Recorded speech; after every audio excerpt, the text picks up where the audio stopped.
Good afternoon, people, and here's a wonderful little post on Forbes about all the Rise of Skywalker retcon reveals in the stories, in other books, in other tertiary or secondary sources, maybe even on Twitter. I'm not sure yet.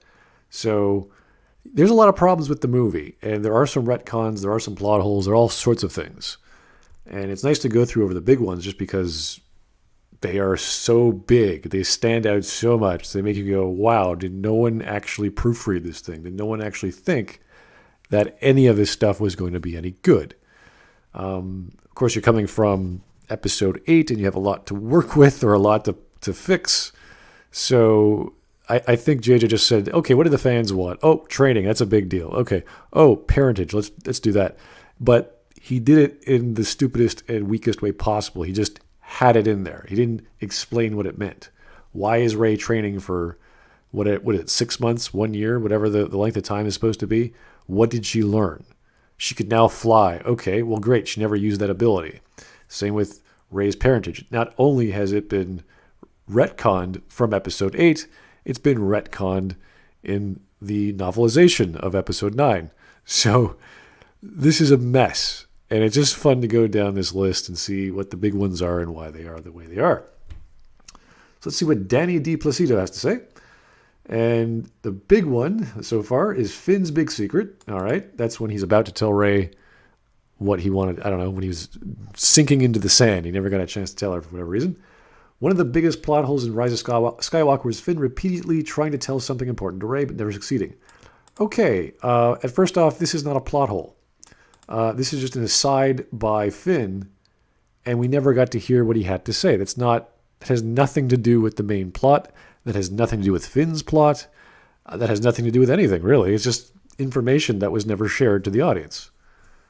So that's not a problem. But let's see how that's changed in another source. That bizarre build-up without payoff is a strong indication that this film was haphazardly stitched together in the editing room, facing obstacles and issues that we'd likely never know. So JJ eventually stepped in to answer the question, claiming that Finn was trying to tell Rey he could feel the Force, just like her. Okay. Well, thanks, JJ. It doesn't really help. It's not in the movie. So in this case, this is a voice from God or the creator telling you, well, this is what was supposed to happen, or this is what he was supposed to say, but it never actually happened. That's the same thing as author intent, meaning author intent is just as good as nothing. It doesn't matter what he wanted to do. It matters what's there. And if this was in a secondary or tertiary source like a book or comic book, that would still be a retcon because it changes what's already there. It tells a different story, which is not what you want. So this is not a plot hole.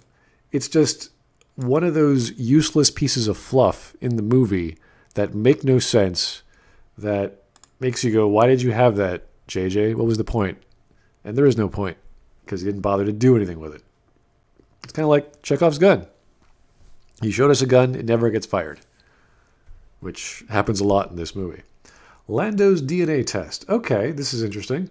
Another missing piece of info that needed only a single line to clarify was the relationship between Lando and Jannah, the emancipated Stormtrooper. Now, this is during the end of the film, which is kind of pointless because when you're at the end of the film and you're going through your falling action or your denouement or your end point, this doesn't really add to anything. This is another piece of fluff which isn't necessary. There's no value to it. It's a side character talking to another side character about their potential relationship. It doesn't matter.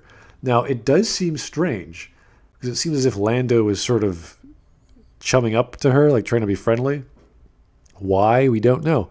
So it would have made more sense if he sort of was giving the illusion or implying that, hey, I might be related to you, but we never even got that. We just got this sort of friendly hello and whatever. So this is not really a problem with the main story.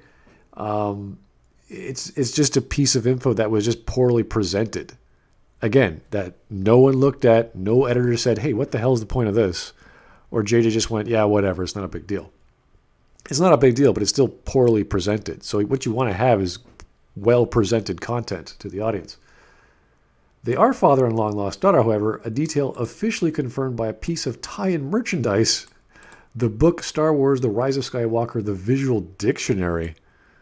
You see, this is interesting because it sounds as if there's this book that was made, which is just an information dump, and they took the notes or they took the producer's notes or whatever. Maybe JJ wrote it or helped write it, and he had this bit of information in there, which would have been nice to be in the movie. It would have been nice to explain what the hell was going on with that scene at the end. But again, it's just so pointless. It's so immaterial and cosmetic, it's not really that valuable. So Lando being Jannah's father was the assumption of most viewers, but it was barely hinted at during the film. The missing context twists a scene that should have been a touching reunion into a moment of unnecessary confusion. It wasn't confusion, it was just an awkward scene with this old man chumming up to this young lady. So that was awkward. But again, not a plot hole, not a major problem. It is a change, though. The Massacre of the Innocents. When Palpatine reappears, the audience is expecting him, given that his return is revealed during the opening crawl, but doesn't know how he came back, where his massive fleet of Star Destroyers came from. This is true. The canonical answer is Palpatine's ships were built and piloted by brainwashed slaves, all the people from Exegol, doomed to be slaughtered in the final battle between good and evil. We don't know how they all blew up, though, because once Palpatine died, everything just sort of fell apart, and we're not sure why or how. As if his brain was keeping all this infinite number of ships flying and powered. But the retcon completely changes the way we view the final battle, as tragedy now sours the great victory. In hindsight, our heroes made the choice to slaughter uncountable innocents, brainwashed by the Sith, into doing their bidding in order to defeat Palpatine. Again. Okay. Where is this revealed? I don't know. It doesn't say. In that note, the way the sequel trilogy frames Stormtroopers as unwilling slaves makes all of those casual kills seem pretty cold, especially coming from Rey and Finn, who really should know better. Okay, so they're talking about how these people are really just slaves, and they're killing innocent people who've been brainwashed or indoctrinated to think this certain way. Okay. Yeah, but the whole scene with them running around the Star Destroyer and just shooting people was just so unbelievable that they could take on an entire ship and they could get away with it is just silly. So, I mean, you're comparing two different things, but the result is it's just as bad storytelling regardless. So, yeah, this doesn't help things. It just makes the heroes look worse. Like Rey should know better, but she's killing people because she can. Clones all the way down. The question of Palpatine's resurrection was waved away with a single line, which has been memed to death. Yes, the dark side of the Force is bad. Yeah, okay. We're not going to quote that. That's just silly. But even the lack of explanation didn't quite add up as we saw Palpatine's body vaporize. That's right. The Force ghost that visited Luke didn't seem to be aware that Palpatine was still alive. Yeah, kind of a big deal there, Mr. JJ. I'm sure all the Force ghosts from all these years would be aware of that, knowing how sensitive they are to the Force and the dark side and everything else. Wouldn't Yoda have mentioned that? Yeah, you're going up against Palpatine there, Luke. Go help Rey. Oh no, I'm not going to bother telling you that because, again, JJ pulled this out of his ass.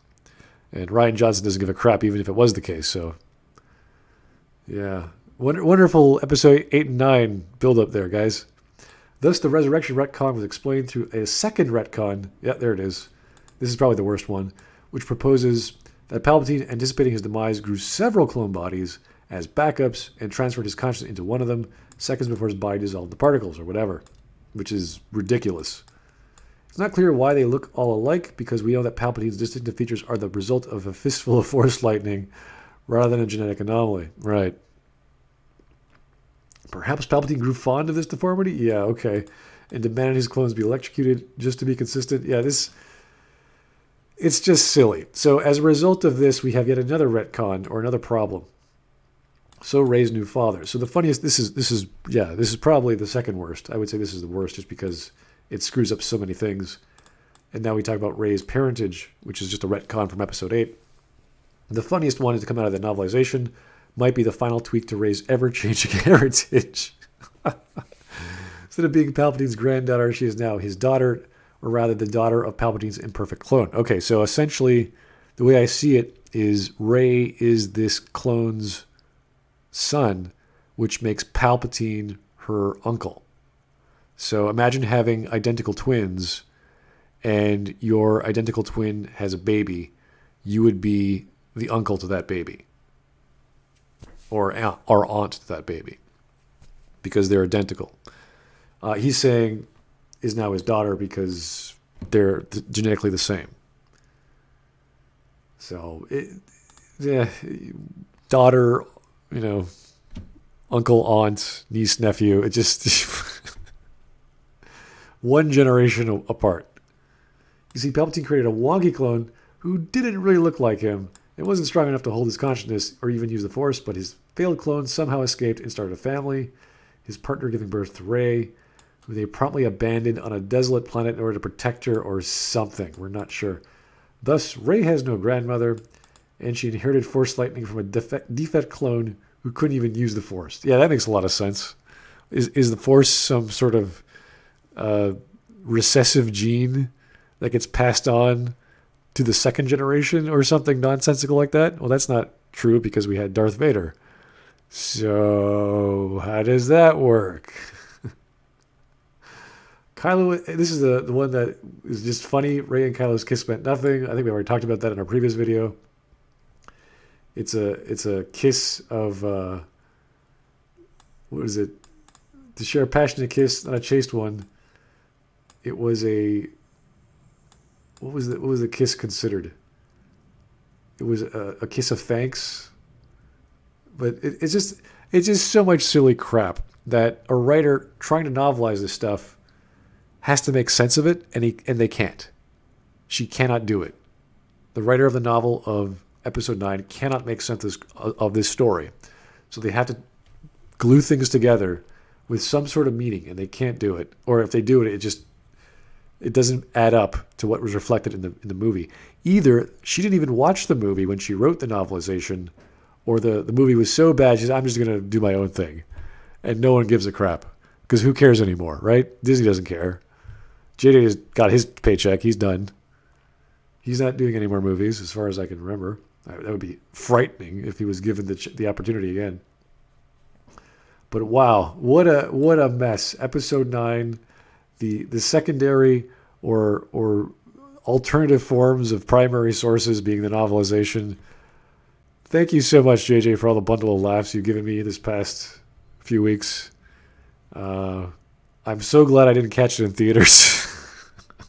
And I'm so glad I haven't read about it, because I don't want to spend any more money or time on this ridiculous series. But it's fun to talk about. I'll give it that. Thanks, guys, for listening. Have yourself a great day.